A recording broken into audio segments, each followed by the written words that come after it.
It is hard to believe we are exactly 1 month away from the NHL trade deadline, which is a reminder that my birthday is also 1 month away. And yes, I'm going to mention it on this show, even though nobody asked. But it is time to start speculating about what teams could be doing, who they could be shopping, and who could be on the move in a month's time. So for more on that, we bring in NHL Network Insider Elliotte Friedman. Elliotte, this year is unlike any other, so I'll start with a pretty basic question here. Should we expect some action a little bit earlier this year, considering all of the quarantine laws, especially between Canadian and American teams? Well, first of all, I would like to say, Jackie, that every trade that happens on April the 12th, I'm going to say that Nashville trades this person and happy birthday, Jackie Redmond. I'm committing to that right now, just so you know, okay? Yes, just don't say what birthday it is. That's all. No, hey, I know. I understand the rules. I know how these all work. I do think, the Canadian teams have tried for some time now to see if there could be anything done with the quarantine up here, which is now 14 days. I think also they're trying to see, like, for example, if a player has been vaccinated, can anything be done? But governments move at their own pace, and until you have the answer, you have to assume the status quo. And yes, I do think there are some Canadian teams, Toronto in particular, who would like to see if they could make their move sooner. Toronto's in a stretch now where it plays 5 games in 14 days. They made one small move today. I do think they're looking. But the toughest thing right now, Jackie, is that there's not a lot of teams that can add money. There's not a lot of buyers. There's 20 teams, I think, in long-term injury. So to get deals done, teams are going to have to be creative. They might have to use a third team. They might have to say, if you keep more money, we can sweeten the deal. Or we'll make the deal better if you trade one of our contracts to get the deal done. It's going to be a tricky trade deadline because there's not a lot of teams willing to take money and have flexibility. But I do think Toronto was one. I do think Boston is going to be another. Elliotte, what's your sense on how the deadline's going to go this year as far as maybe the day of? Because you know it better than most that if there's activity, when you're on at 9 a.m., it gives you something to talk about for the rest of the day. What do you think? This year's going to kind of be slow based on what you talked about as far as the Canadian border and the movement there? Or do you think things will pick up as we get to that day? Jameson, I really believe that there's always going to be something that comes out of nowhere. There's going to be a deal that's going to come down. We're all going to sit there and say, I did not see that coming. And I always believe that's the case, and usually that is proven to be true. I think generally it's going to be slower, but I expect that something will happen that we don't really figure. One of the teams, like I mentioned Boston, I think the Bruins have a chance, depending on what they want to do something very interesting. I think Toronto is in a position to do something very interesting, though it's going to take a team willing to exchange money with them. The other team I'm kind of waiting and seeing right now is Philadelphia. Philadelphia started last night a 7-game stretch with 2 against Washington, 2 against the Rangers, and 3 against the Islanders. I think that that's probably going to tell them a lot of what they're going to do. And, the other team I do wonder is the Islanders, simply because they're really good. You don't know how often you have a chance. And Lou Lamoriello's a guy, when he sees that he has a team that's good enough to win, he likes to strike. So those are some of the teams I'm looking at and saying, I'm very curious to see what they're going to do. All right, Elliotte.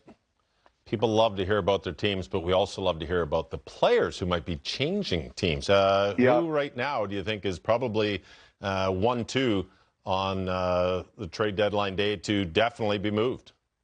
Well, I think whether it happens before or it happens then, I think Ekholm in Nashville is definitely a big one. He's got another year under contract. He's a hell of a player. He's a defenseman. He's definitely a guy that I think, Nashville's asking a lot for him, and they should, but I think that he's a guy who's got a reasonably significant amount of interest in there for this very weird year. The other name I would put out there is Eric Staal.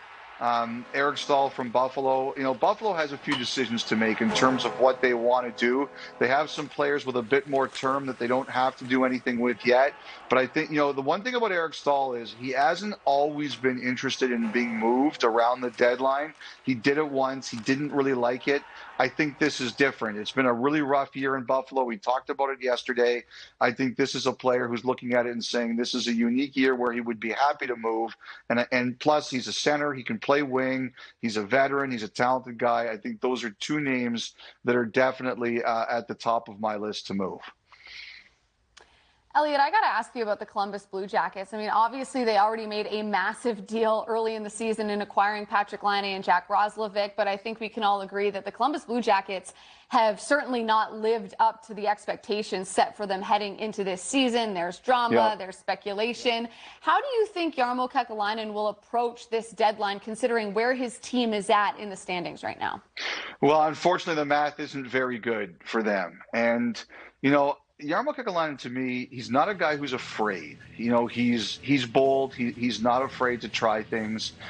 I do think, though, he's enormously disappointed in the way this year has gone.